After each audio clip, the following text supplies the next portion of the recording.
嗨，大家好，我是躺平叔，今天是2025年10月19号。这一期啊，咱们聊一聊胖东来，聊一聊胖东来的这个叫调改。大家还记得吧？去年啊，有一段时间啊，这个胖东来什么调改、胖改，一度啊非常火，甚嚣尘上呢，天天上头条。我记得我当时做了几个节目，聊了一下这个事情，结果啊，一下让这个网红超市啊破防了，要起诉我。那今天为什么还要聊这个胖东来，还要聊胖改呢？这个不是我要聊，这个是南方人物周刊啊，人家刊登了一篇报道，这个报道啊就把这个胖改的画皮啊已经揭得七七八八了，跟我在1年前说的这个观点啊基本相似。我们来看看这个南方人物周刊啊是怎么扒皮的。所谓的调改，所谓的胖改，它的文章的标题啊叫传统商超的胖改自救困局，学得了外壳，学不会灵魂。他开篇就说2025年上半年积极效仿胖东来模式的永辉超市由盈转亏，亏损达2.41亿元。这个大家难道不觉得有疑问吗？2025年上半年，这个永辉超市啊，已经有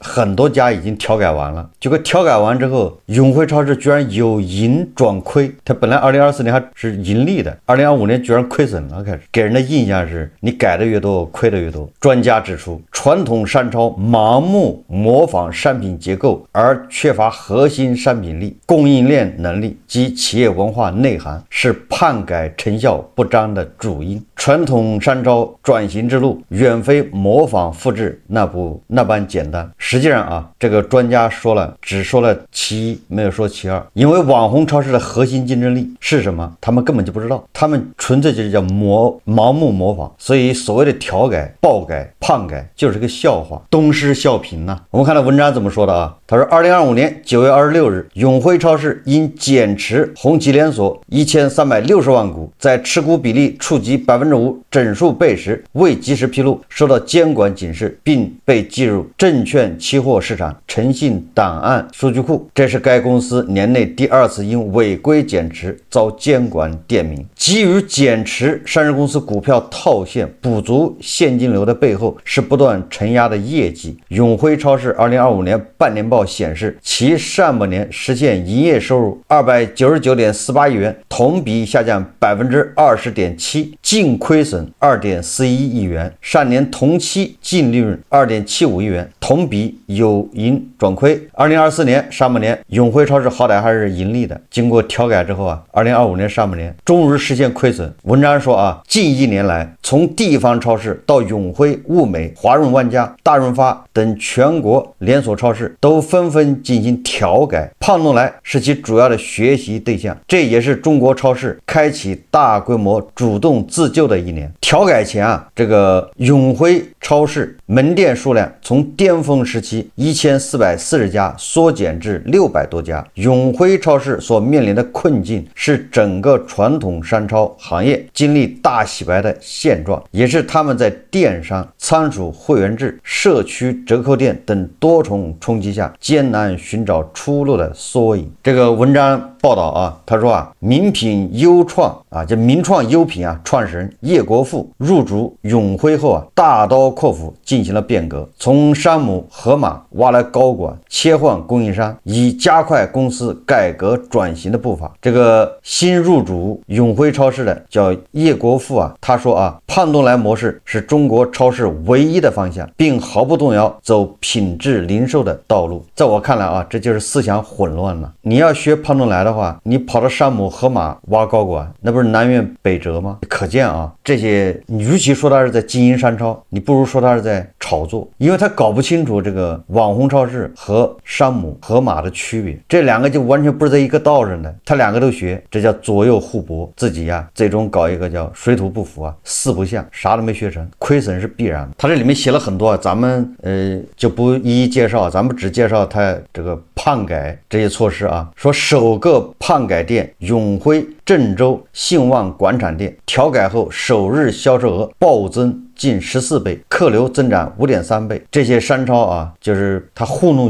这个读者啊，糊弄网友常用的这个招数啊，就是报喜不报忧，就是他只报开店首日当天，或者是前3天，或者是前1个月，他只说这些数字，后面的数字他不说了。为什么呢？因为前一天的数字最容易造假，这个就像那个直播憋单一样的，还有这个双11憋单，对吧？在你双11在提前1个月就开始预热，忽悠你把这个加到购物车，等到双11那一天，对吧？你再下单，你想那双11那一天能不爆单吗？就为了营造双11那一天啊，销售额涨了几十倍，这些叫小儿科的玩法。但是跟很多网友他搞不清楚，那些网红超市脑残粉，他们懂不了这些东西，他们只看到啊某某某店调改第一天开业暴涨几十倍，对吧？好几倍啊，以为这就是魔力，实际上啊后面就是要买单啊，这就叫透支啊。客流增长5.3倍，最搞笑的是所有的这些调改店根本就不敢把那个财报啊，把那个数字完整的披露在公众的面前，因为他只要一披露，马上就露出马脚，就自我打脸，没法解释。所以你看这个文章说啊，他说但调改店的具体业绩并未在财报中披露。永辉超市财务总监吴凯之在业绩说明会上表示，调改店完成后销售相比调改前取得了明显增长，同时已经进入稳定经营期的调改店整体进入稳定盈利状态。他就是不敢告诉你数据，因为上市公司啊，对吧？你要披露数据，你要负责任呢，到时候来个这个你叫财务造假，你也受不了啊，吃不了兜着走。这个连锁经营专家、中国政法大学商学院副教授李维华告诉南方人物周刊说，永辉超市胖改之前还盈利，胖改后就亏损了，存在很多原因，不好的店及时止损关门，流量收入自然减少，还有员工赔偿、房租解约等其他成本和支出，同时有些产品降价都减少了收入，不能把亏损完全归因于胖改没改好，那也就是说部分的归因于胖改没改好，也不能全是胖改没改好啊。这个专家指出啊，说胖东来啊被视作传统商超的奇迹和救星，但胖改胖调即便短期有效，长期是否有效还值得关注。这是专家说的啊，这不是咱造谣啊。也就是你胖东来视作传统商超的奇迹和救星啊，你其他的商超学你什么胖改胖调，短期是有效的，长期有没有效值得关注，值得怀疑，是不是这意思啊？具体到这个永辉超市啊，他说啊，虽然胖改之后的门店短期的收入增加，但从整个永辉的盘子来看，收入降低的速度比胖改店增加的收入要多得多，也就是下降的会更快。专家说啊，长期看消费者新鲜感过去后，可能才迎来真正的考验。我们业内通常规矩就是不看前3月，要看之后能不能再回来复购。永辉很多商品直接采用了胖东来的自有品牌商品，可能会造成一些传统超市成为胖东来自有品牌商品的一个经销渠道，导致过分依赖胖东来。李维华说，这个政法大学商学院的副教授啊，李维华他说啊，这个胖改调改这些商超卖胖东来的这些商品，实际上啊就是这些传统的超市变成了胖东来自有品牌商品的一个经销渠道。你比如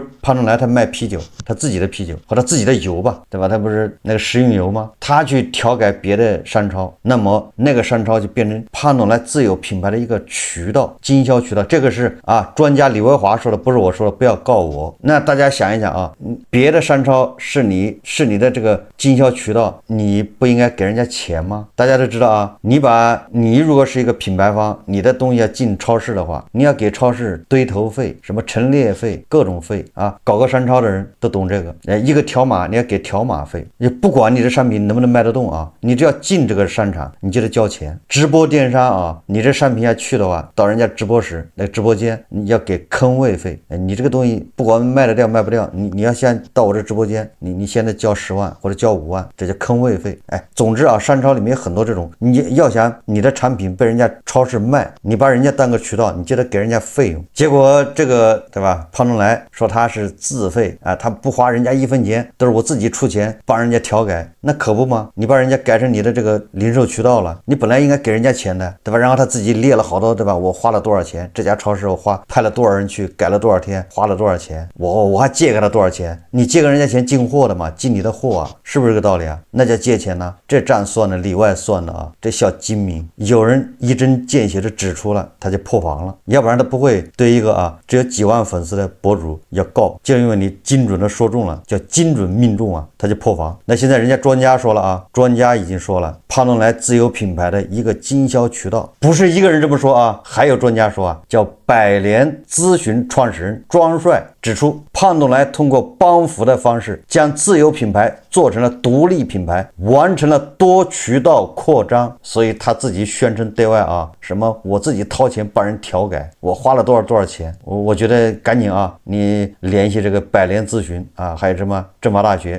赶紧准备告人家去吧。说这个庄帅说啊，这一思路是做品牌商，而不仅仅是零售商，你在借人家的这个超市在扩张自己的品牌，在卖自己的货，他反过来说，哎，我这货我自己都不卖啊，我都紧着他们先卖，你说这叫有大爱。当然专家也说了啊，说永辉超市通过引进胖东来产品也收获了流量，但是如何把流量转化为长久的顾客，依靠的则是产品力。那有人就说了，那既然胖东来这么厉害，你这个永辉就直接变成胖东来的这个渠道不就完了吗？你就完全卖胖东来的东西。实际上呢，这也不行，对吧？这就是为什么说你学不了胖东来。这个专家说了，商超看的是复购率，这就是我以前的节目一直说的啊，你商超应该做本地生意，你像山姆，对吧？你像这个开市客做的是本地生意，所以有一个博主说啊，你要选择城市啊，你得选这个有山姆的城市，为什么呢？所以这个它是相辅相成的。山姆能在那个地方开店，他要做个调研，因为他的目标群体就在那个城市，讲究的就是复购。而我们从媒体看到的啊，对吧？去胖东来购物的都是坐着高铁去的，坐着飞机去的，对吧？那地方是个景点，这是央视报道的啊，这是口手报道，不是咱编的，对吧？自己可以找一找，那央视报道什么，反正节假日吧，对吧？这个胖东来的这个客流量，对吧？比河南什么5A级景点还多，是本地人去消费吗？对吧？是来自全国各地的脑残粉、死忠粉呢，对吧？他们也去，主要是去参观学习，再加上顺便购物。专家也说了啊，他说学习胖东来的商业模式，除了产品、装修、店面布局、服务，甚至过道的宽度，还有人文精神、企业文化、灵魂这些骨子里的东西，他其实没有改到。这个专家说的就有点这个冗长啊，实际上就是大爱精神你没有学到，对吧？咱通俗一点好吗？李维华指出啊，在许昌这样的4、5线城市，保洁员1个月可以拿到9000元，其他企业即便在1线城市也很难做到。员工的素质和动力不足，价值观、积极性和企业文化这些背后看不到的东西才是胖东来的灵魂。这个专家说的没有入木3分啊，只能说入木2分，入木3分，对吧？你要知道这家超市啊，靠的是流量，它要每天都要上热搜，它的核心竞争力是流量，是上热搜，这专家不敢说而已。但凡他连续3个月不上热搜，恐怕就要凉，就这么简单。所以你看他不停的制造话题啊，对吧？他坚持上热搜，不行就抛这个雷人的，对吧？这个话题。这个南方人物周刊说啊，他说不乏跟风调改失败的案例，也就是调改失败的案例很多，有很多商超调改失败之后啊，他不说了，毕竟前面牛吹出去了，后面不好自己打自己脸，所以他就选择沉默不提了，咱就聊前1天2天的或者前1个月的业绩就完了。但是也有，对吧？这些商超出来讲真话的，也就是失败案例。说据龙山网超市周刊文章说，一位西北3、4线城市的超市老板讲述了自己的调改心路。他的超市调改后，开业首月销售额暴涨3倍，这不挺好的吗？对吧？第1个月销售额暴涨3倍啊，可惜好景不长啊。说但仅半年后，客流量便断崖下跌，下跌就下跌呗，对吧？那不就是回到过去不就完了吗？相当于没调改呗。但是后果是什么呢？最终导致400多万元的亏损，这就是调改的成果，胖改。原因是什么呢？这位老板坦言，问题在于盲目模仿而忽视本地市场，选品不符合本地消费者的口味，而精心打造的烘焙区投入巨大，但由于技术不成熟，口味不稳定，日损耗率高达30%，成为吞噬利润的无底洞。超市是调改，不是一场推倒重来的革命，而是一个基于自身特点的进化过程。成功的调改必须建立在对本地市场核心客群和自身能力的深刻理解之上，而不是简单的模仿与复制。在我看来啊，这些商超根本就没搞明白，你要学人家，你得学人家的核心竞争力是啥，人家服务的对象是啥，对吧？人家卖的商品为什么能卖那么贵？人家为什么能发那么高的工资？商品卖的贵，说明利润高嘛？你说你卖东西没利润，你怎么可能给员工发那么多工资呢？你怎么可能账上还有我说40亿扒在账上？那你说来说去就是你的利润高呗，是这个意思吧？毛利高吗？那你要学人家的话，你要分析人家为什么毛利这么高啊？哦，人家做的是一锤子买卖，那就像那个各大景点王府井，对吧？或者是北京那种叫夜市啊小吃，我很久以前就发现这个规律啊，就是这些夜市这些小吃，他做的就是一锤子买卖，因为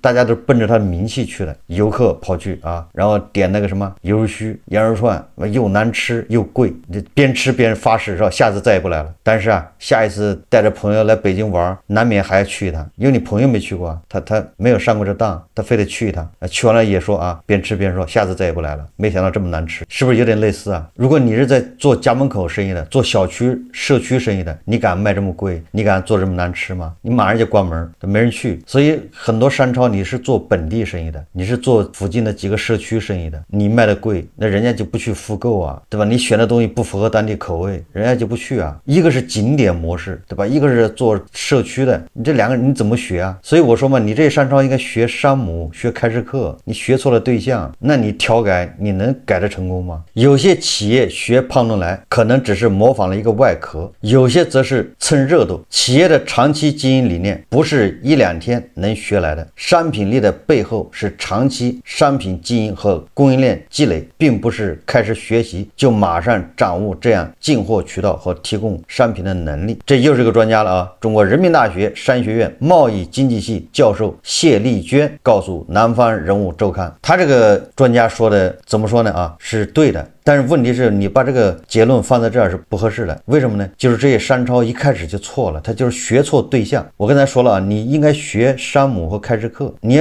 一旦这个商超学山姆和开市客，他学错了，那你再把这个专家这一套分析放里面，这个结论是对的。哎，你就是说你学山姆啊，你只学了个壳，对吧？你没有学到这个山姆的内核，它的供应链管理，对吧？它的这个采购等等吧。哎，你学胖东来，那你对象就学错了，对吧？你本来是要学习这个拳击的，没毛病吧，对吧？你是个拳击选手，然后你拜了一个传武的师傅，你说我要跟他学传击，你不学错了吗？就这么个简单道理啊。然后你说，哎，你这专家又分析啊，你看他学这个传武啊，只学到这皮毛，没学到内涵，所以他打不过人家。你不是乱说吗？你这就对象都学错了，对吧？你要学拳击的话，你找个拳击的教练呢，你找个传武的教练教你什么叫树高莫用。就我这么一举例子，大家就明白了，对吧？你商超学错了对象，那你下面分析的就不太对。他这个报道下面说啊，他说调改困局最重要的是商品力，说传统大卖场模式的衰落部分原因在于信息时代消费者变得更加理性了，不只看性价比，还有质价比，更重视货真价实的商品提供，不再轻易为溢价买单。这个谢丽娟认为，胖东来、山姆、开市客的核心竞争力其实是高质价比、货真价实的商品。这个说法欠妥啊！我刚才说了嘛，你这胖东来和山姆、开市客，它就不是一个，你别看都是卖东西的啊，它俩完全是两种模式，你放到一起比较，这就已经是错误。这就好比你非把一个练拳击的跟传武两人搁一块，那你这不是找事吗？哎，他们表面上看都是练武术的，对不对？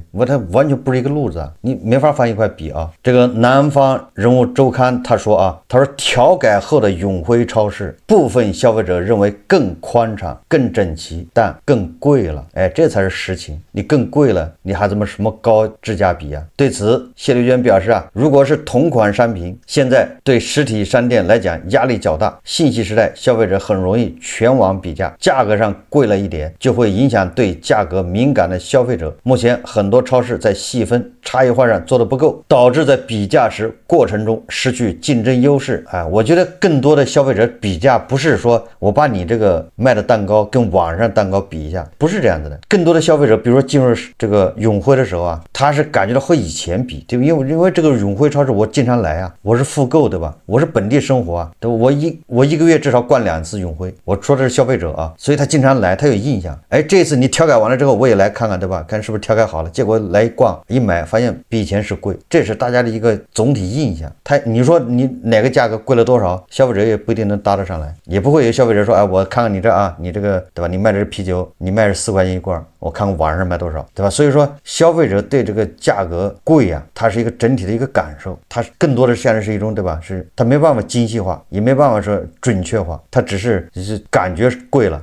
我想大家每个人买个东西的都有这印象啊，感觉便宜了。有的时候或许就是你经常买的某一口商品，因为你老是买，你脑子里有印象啊，这是多少钱？这次一看好像便宜了，哎，让你整体感觉好像这个商场是便宜了。其实有的时候人就是这样的。这个李维华认为啊，他说目前整个商超领域的调改有些急功近利，在精神和文化层面有欠缺。调改是一种业态创新，不能只想着颠覆，也不能头疼一头脚疼一脚。传统商超在同一时间掀起调改的浪潮，背后是深层焦虑。当下最重要的肯定是盈利能力，长期来看要有洞察需求的能力。很多实体店不懂消费者，中国零售业在很长一段时间卖场发展普遍是联营制，这样的大卖场本身没有多少商品采购能力。谢丽娟说啊，洞察需求的背后是准确的选品、供应链的配合，还有自有品牌开发的能力。即便是把定价、营销策略模仿到极致，如果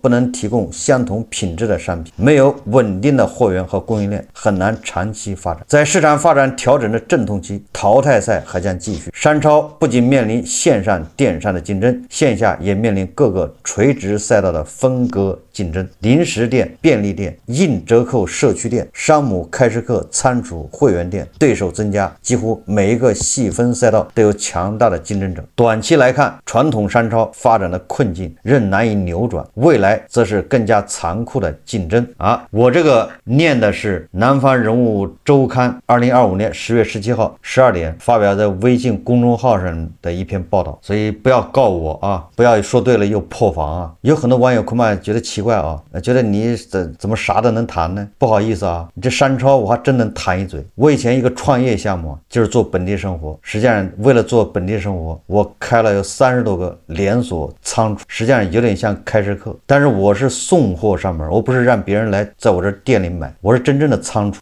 这是我2015年、14年一个创业项目，做了3年，虽然失败了，但是我对零售这个，我不敢说我是个专家啊，那专家那很难，但是我对零售还真是很了解，对吧？我知道这个香烟、烟草专卖制度，对吧？我知道这个什么条码费、什么对头费，所以我对这一套我了解啊。我虽然不像专家那么深厚啊，但是我恰我就了解这些，所以我聊这些呢，对吧？我能一眼看出中间的猫腻啊，就这么简单啊。不巧我又做个资本市场，所以你看啊，每一次这个永辉超市只要一说调改，哎，马上股价就2个涨停，过一段时间又来个调改，股价又来2个涨停，所以我就怀疑这是不是在炒股票啊，对吧？你这边放风调改，那边收割韭菜，这个让人高度怀疑啊，对吧？你所谓的调改，你所谓的自己啊花钱帮别人调改，那今天专家说了，你这个实际上把人家当做一个零售渠道，因为这种调改我也愿意啊，我把别人100多家连锁店都调改成卖我的东西，那就你就我们夸大一点啊，就是我们把这个事情放大，你就知道哦，那就相当于是我自己不用花钱去开店，但是别人的店里卖的都是我的东西，那就相当于我实现我的扩张嘛。我告诉大家怎么思考问题啊，就是你得把这事情变量你要加到无穷大或者叫无穷小，这样你就发现问题。比如说啊，这个超市卖3万多种东西，3万多个条码，哎，你现在改的是20个条码，卖的是他们自有品牌。你什么叫无穷大的？无穷大就是好，等到他3万个条码卖的都是这个自有品牌，那你这个商超不就给人家开的吗？那你在这种条件你就知道谁合适啊？那你花钱去调改不是应该的吗？那人家应该反过来跟你收钱呢才对啊！大家想象一下啊，就是我就想不通啊，一个人啊，首先他给员工发工资发的就超高，哎，这个好事啊，我不是说他不好，好，对供应商也好，因为他现款现结啊，会占期很短，不欠供应商的钱，而且供应商还能赚钱，哎，这也好，对吧？对供应商好嘛，没毛病啊。然后呢，对这个房东也好，对业主也好，对吧？不欠房租，对地方政府也好，对吧？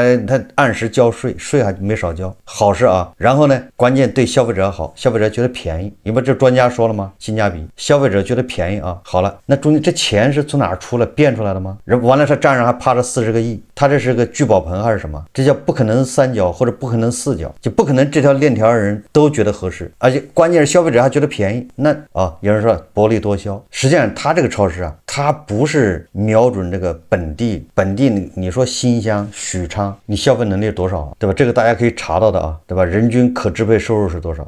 能经得起，对吧？能消费得起你这里面商品吗？能撑得起你这个动不动账上还能趴40多个亿，一个4线城市、5线城市，所以说他明显的做的是全国的生意，你跟他学，对吧？你只能做本地生意，你怎么学得了他呢？所以这些商超的人啊，到底是做商超吗？我就做了3年的创业啊，做这种小的超市，仓储式的啊，我都有这么多感悟，我都能分析出来。那这些做商超的，什么永辉超市，你难道真不懂吗？你跟人家学啥呢？你跟人家瞎跑，这就像那个学生一样，对不对？有的人家上课不用听，也不用看，放学就玩，就下课就玩。你这个学习不好的，你也跟着后面，你跟他学，你学得了他吗？他不用上课的，他考试到时候都是考100分，考满分，你也跟他学，你的成绩就越来越差。所以第一个是模式，对吧？人家是面向全国，他就不需要去到处开店，开的店越多，成本越高。第二个，人家核心竞争力是流量，是上热搜的能力，对吧？人家随便说个什么事啊，就能上热搜，对吧？今天把抖音给关了，上热搜，明天把抖音打开又上热搜，过2天再关还上一次热搜，就是这叫人家核心竞争力，就是上热搜的能力，隔3差5就在热搜上放着，它热度一直下不去，那么全国就有很多人去，对吧？坐着高铁，坐着飞机，开着车，不远千里跑到那儿去，你哪个超市能学得了这个？所以我可以肯定啊，学他的都是死路一条，你对吧？什么一直被模仿，什么从未被超越，就你模仿他没有用啊。所以那个有一个调改店就说了嘛，半年以后客流是断崖式下跌，而且导致他巨亏400-500万一个小店呢，这叫透支，而且把自己口碑还做坏了，你这单地混不下去了。这里啊，我也不是说这个胖东来不好，我是说他这模式你学不了。而本地的商超啊，要脚踏实地，你要学的话，学商母，学开市客，学供应链管理，学品质管理，学怎么服务好当地的老百姓，让他们离不开你这超市，对吧？每个礼拜都得去一回，不去就不行，对吧？学开市客，学商母啊，这些他怎么搞品控的，对吧？你学这些，人家